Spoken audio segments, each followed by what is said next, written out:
Hi guys, good morning. We are on our way to Italian Embassy. This is it guys, this is the day.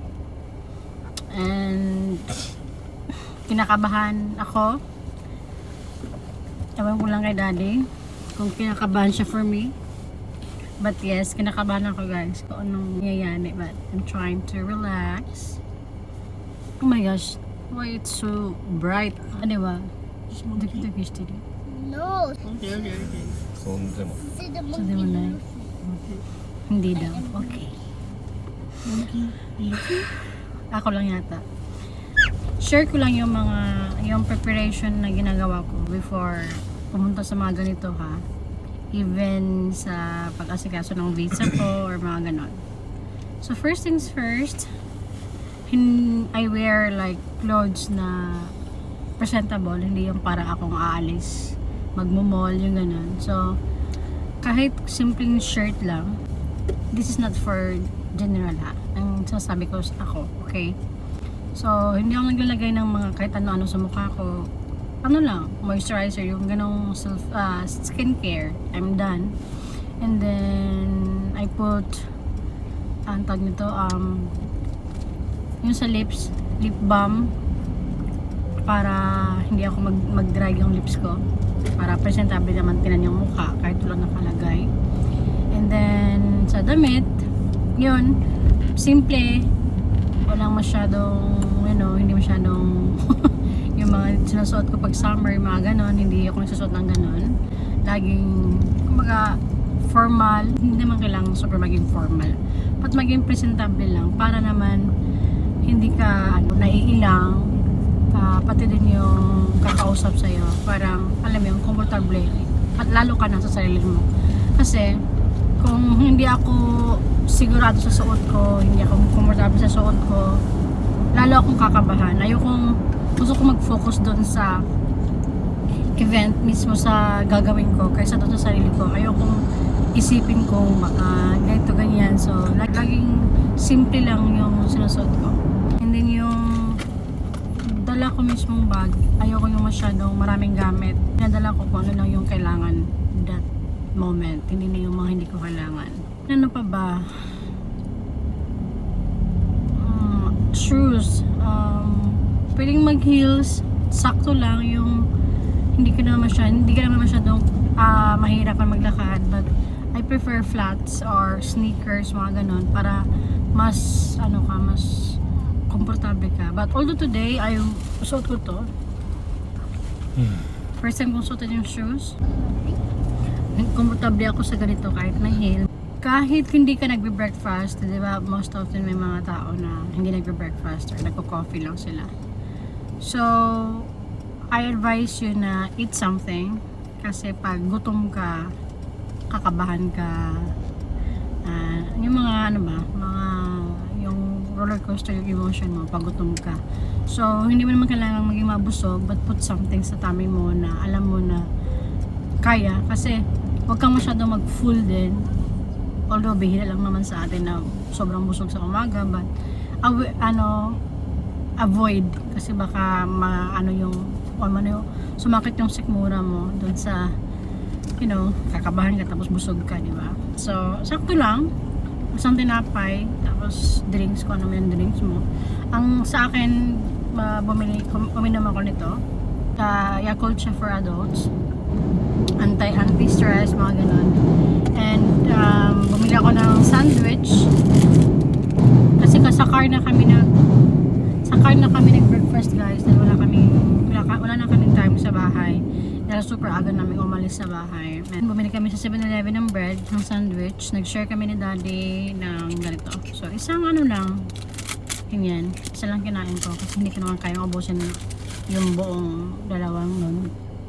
And then water, enough na, sakto lang, hindi busog, hindi gutom. So pagpunta ko doon, hindi ako makabahan mga ganong bagay. And also yung pinaka-importante yung bagay na ginagawa ko is hindi ako nagpe-perfume. I don't wear perfume kasi for us kasi, di ba, may kanya-kanya tayong sense of smell, like kung ano yung gusto mong smell, mga ganun, di ba? Kanya-kanya talaga tayo. May gusto mo yung pabango mo, pero ayaw mo yung pabango ng iba, pero gusto nila yon. Yung mga ganun. So, ako, ayokong mag-cause ng discomfort doon sa kausap ko.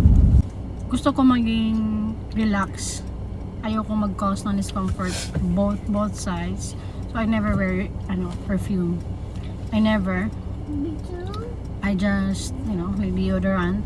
And then, hindi ako nag-lotion ng, ayoko yung may amoy na anything na may maamoy sa akin yung mag-create ako ng amoy na mabango or what. Kasi, again, parang for me, inappropriate siya masyado na feeling ko kasi pag yung amoy ko is na ayaw nung kausap ko, baka alam mo yun, baka ayaw niya akong kausapin or bad mood na siya na lumapit sa akin. Yung mga ganong iniisip ko yung mga ganong instances para i-avoid yun. I don't wear anything na nagkaano ng scent. So, perfume, anything na lotion na may amoy, mga ganun, wala. Gusto ko, wala. Like, no smell at all. So, yun ang mga ginagawa ko, guys, pag pupunta ako sa mga ganitong may mga ganito akong lakad kami, ako. So I think all this time naman, tawa naman ng Diyos, wala naman ako naging trouble. Pati yung mga kapatid ko, pag alis kami sa mga ganitong yung invite ko sila, nag-extend kami ng visa nila before, mga ganun, ever since ito na yung ginagawa ko. Depende sa lakad, yung routine ko talaga, ini-stick ko yun kasi doon nakakomportable.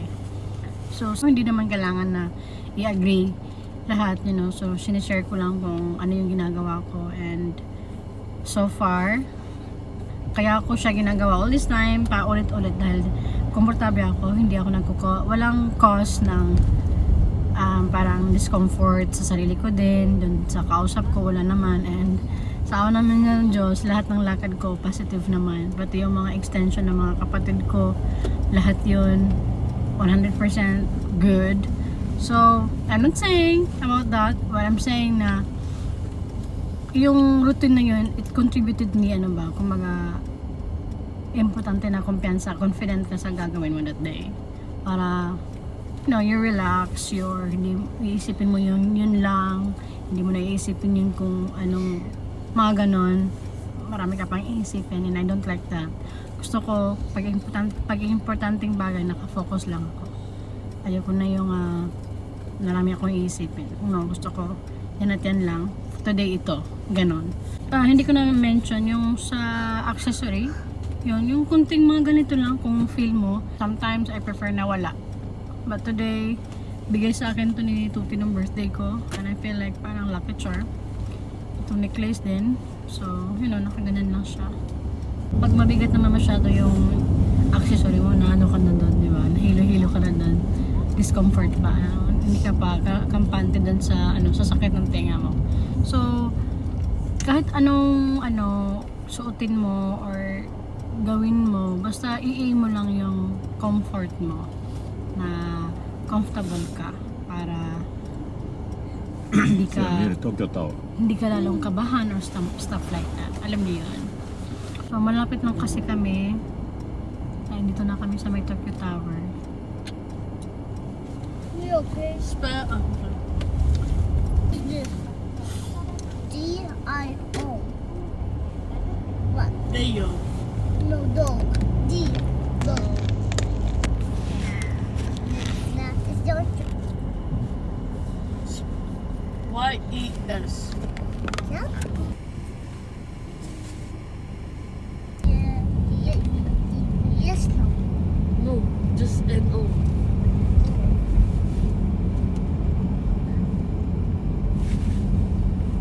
No!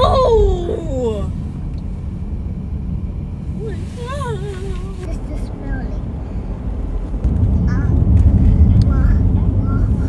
S. Y-E. Do. Why are you doing that, Joe? 寝る。パーキングなさそうか。もう遅刻が一番ダメだからさっき降りて一応すぐ止めてくるけど、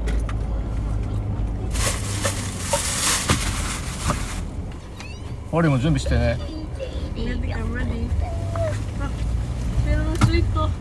We get ready everything. ちょっと待って、マミドキドキしてる。やばい。ここから入るのかな。違う。うん、ここ。ビザセクション。クリアファイルね。 Water bottle, please. Water bottle. ここに全部ね。でもだって戻ってよ。戻るよ。ドキドキするからね。パーキングがないとさ戻れない。あ、あっち。Okay, give your sister the ano, water. Okay, let's wait for dad for 10 minutes. That's it. He's looking for a parking. I'm scared. Mommy. I'm scared, guys. Don't be scared, Kuya. Mommy, look at I'm shining a light on daddy. Kuya.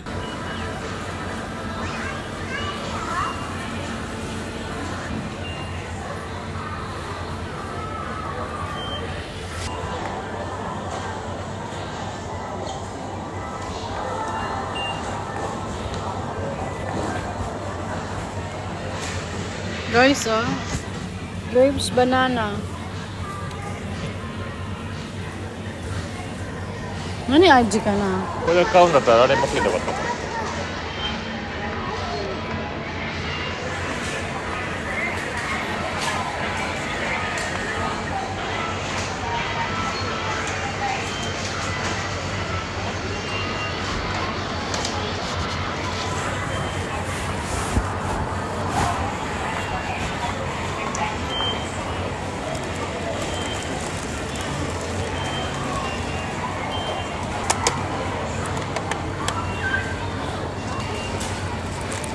Lucky.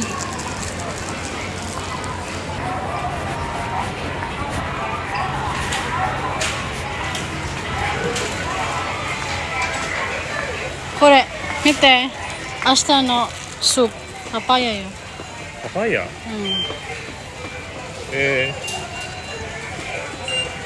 こんなのあったのか。